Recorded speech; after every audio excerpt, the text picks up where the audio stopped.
as a public-private initiative, which will require that the concession agency will give a concession. There's no indication as to the transparency. There's no indication as to what happened to the earlier permits given by the police. And assuming it is according to the police for security reasons that they are doing this, what happened to the validity of the earlier permits granted by the police?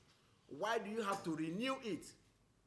And we believe that the police is setting up members of the police and empowering policemen on the streets and on the roads to extort money from civilians and harass them. And we also believe that the purported notice of resumption is a calculated attempt by the police to make life very difficult for people this festive period by claiming that the resumption will be by 2nd January 2026. The police is simply saying, rush to get the so-called permit. So Nigerians who are already growing under harsh economic conditions, who are trying to feed their family, and those who are trying to find ways to travel to their villages and other places for the festive season, would have to accommodate the extortionate rate for obtaining this.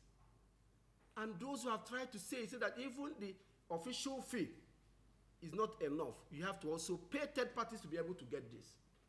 And our question is, if it is a crime-fighting measure by the police or policy by the police, and not a money revenue-making one as we contend it is, and as it is indeed, why can't this data be obtained at the point of renewal of your vehicle particulars, which involves the police, the customs, the state security service, and the licensing authority?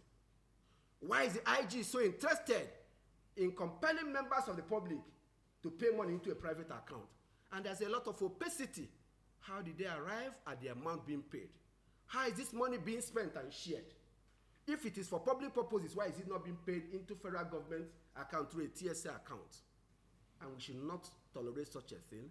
And the police should allow people to enjoy their season and leave anything about tinted approval. And if it is indeed to secure the lives of the people, there must be more creative ways of protecting the people and ensuring the security of the people without imposing further financial hardship on the people. And also doing it at a time that members of the public who may need to travel, who may need to put their vehicles on the road, will be harassed, extorted money, have their movement impeded, and oftentimes maybe impounded by overzealous policemen on the road, who may not distinguish even between the so-called takeoff time of January 2nd. It's a time to say no. And we're also calling on the President of the Federal Republic of Nigeria, Asiwaju Bola Ahmed Tinubu, the Commander-in-Chief of the Armed Forces, to call the Inspector General of Police to order. We've also, as at this moment, delivered a letter to the Office of the Attorney General asking the Attorney General to also write to the police to cease and desist from this unlawful activity, which does not portray the country in a good light and imposes unnecessary hardship